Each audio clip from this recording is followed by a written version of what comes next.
सोचो, तुम कल सुबह उठते हो और अंधकार और पानी के अलावा तुम्हें कुछ नहीं दिखता। सोचो, तुम्हारे पास कुछ भी नहीं है, न तुम्हारा पहचान, न तुम्हारा पैसा। अहंकार, वो उसका क्या करोगे जब तुम्हारे पास न पैसा है, न पावर, न तुम्हारी पहचान। बचा तो सिर्फ तुम्हारा जीवन और तुम्हारा ज्ञान। जी हाँ, नमस्कार, मैं हूँ विकास और आज मैं एक ऐसी कहानी लेकर के आया हूँ जो कि एक मछली की है। वो मछली जो श्री हरि नारायण का एक रूप, एक अवतार था। जी हाँ, मत्स्य अवतार। मत्स्य अवतार की कहानी हमें यह सिखलाती है कि हमें ज्ञान का बीज कहाँ बोना है, ज्ञान कैसे बचाना है। वैसे आपने राजा मनु के बारे में तो सुना होगा। हाँ, वही मनु जिसे हम राजा सत्यव्रत के नाम से जानते हैं। वही मनु जिसे हम सूर्यदेव के पुत्र के नाम से जानते हैं। और वही मनु जो आगे चल के श्री रामचंद्र के पूर्वज बनते हैं। जी हाँ, ये कहानी शुरू होती है जब राजा सत्यव्रत नदी में स्नान कर रहे थे। वो सूर्य को जल चढ़ा रहे थे। तभी उनके हाथ में एक छोटी सी प्यारी सी नन्ही मछली आती है और राजा से कहती है, हे राजन, मुझे बचा लो, मुझे बचा लो। इस नदी में कई ऐसी बड़ी मछलियाँ हैं जो उसका शिकार कर सकती हैं। अब आप ये सोचिए, एक मछली जब राजा से मदद मांगे तो एक राजा का धर्म बनता है कि वो उस मछली को बचाए। और ठीक वैसा ही हुआ। राजा ने उस मछली को बचाया और अपने कमंडल में डाल दिया। वो कमंडल जब वो घर ले गए तो उस मछली के लिए छोटा पड़ गया। राजा चौंके, बट फिर उसे एक पात्र में डाला। वो पात्र भी उस मछली के लिए छोटा पड़ गया। फिर एक घड़े में डाला, घड़े से तालाब, तालाब से नदी, नदी से फिर समुद्र। नहीं समझे? उस मछली का आकार दिन प्रतिदिन बढ़ता रहा। जी हाँ, आप भी सोच रहे हो ना, ये कौन सी मछली है? राजा भी यही सोच रहे थे कि ये कोई साधारण जीव तो नहीं हो सकता। अगर ये कोई साधारण जीव होता तो इसका आकार दिन प्रतिदिन इस तरह से नहीं बढ़ता जैसे इस मछली का बढ़ा है। राजा ने हाथ जोड़कर उस मछली से कहा, हे मत्स्य, आप कौन हैं? मुझे अपने पूर्ण रूप के दर्शन दें। तब उस मछली ने राजा सत्यव्रत को अपने पूर्ण रूप दिखाया। वो पूर्ण रूप शरीर आधा मनुष्य और आधा मत्स्य का था।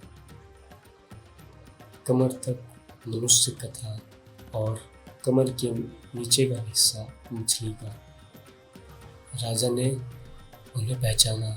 वो नारायण, श्री हरि नारायण को हाथ जोड़कर विनती कर रहे थे कि हे नारायण, आप मुझे बताएं कि आपने मुझे ही इस दिव्य लीला के लिए क्यों चुना। तब नारायण ने उन्हें वो चेतावनी दी कि हे राजन, जाओ, जा कर के हर एक प्रजाति को एक नाव में लेकर के आओ, सप्तऋषियों को लेकर के आओ, जीवन का बीज लेकर के आओ और हर वनस्पति, हर जड़ी बूटी को अपने उस नाव में रखो। एक एक जोड़ा हर एक जीव को लेकर के उस नाव में रखो। क्यों? क्योंकि जल प्रलय निकट है, जल प्रलय आने वाला है। राजा ने ठीक वैसा ही किया और फिर मेघ गरजे, धरती जलमग्न हो गई, समुद्र उफन गया। तब आया एक दिव्य अवतार, एक मछली जिसके सर पर एक सींग थी।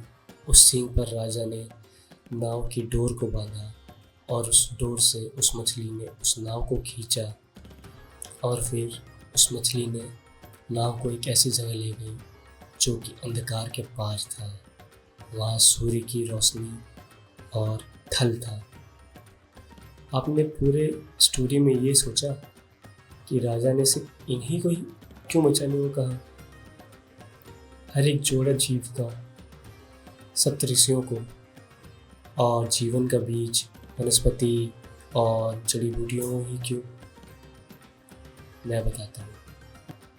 श्री हरि ने उन्हें ये लाने के लिए इसलिए कहा क्योंकि जीवन का बीज जो जीवन को बचाने के काम आएगा, हर एक जोड़ा जो उस जोड़े को आगे अपना भविष्य बनाने में काम आएगा, सप्तऋषियाँ जो कि ज्ञान के प्रतीक हैं, जड़ी बूटियाँ और वनस्पतियाँ जो हमारी वैदिक शास्त्रों को बचाती हैं। इसलिए श्री हरि ने उन्हीं को लाने को कहा जो हमें भविष्य में काम आती है। तो जब भी आप किसी मुसीबत में फंसे तो याद रखें, सिर्फ उन्हीं चीज़ों को चुनें जो आपके लिए आवश्यक है, जो आपको आपके भविष्य में काम आ सकती है। उन चीज़ों का मोह छोड़ दें जो आपकी है ही नहीं, ना आपका वो अहंकार, ना आपका वो पैसा, ना ही आपकी पहचान। सिर्फ है तो आपका ज्ञान और आपका जीवन। मत्स्य अवतार के साथ एक और कहानी आती है हैग्रीव की, दैत्य हैग्रीव, जी हाँ, जो कि ब्रह्मदेव से वेदों को छीन बैठा था और जो इस जल प्रलय का कारण भी था। खैर, इस दैत्य हैग्रीव को श्री हरि ने किस तरह से हराया ये हम किसी और वीडियो में जानेंगे। इस वीडियो में बस इतना ही, और अगली वीडियो में हम ये जानेंगे कि तब क्या हुआ जब पूरी सृष्टि ही श्रीहीन हो गई थी, तब कौन सा अवतार आया था बचाने। अगली वीडियो में हम ये जानेंगे। तब तक के लिए नमस्कार, जय श्री राम, हर हर महादेव।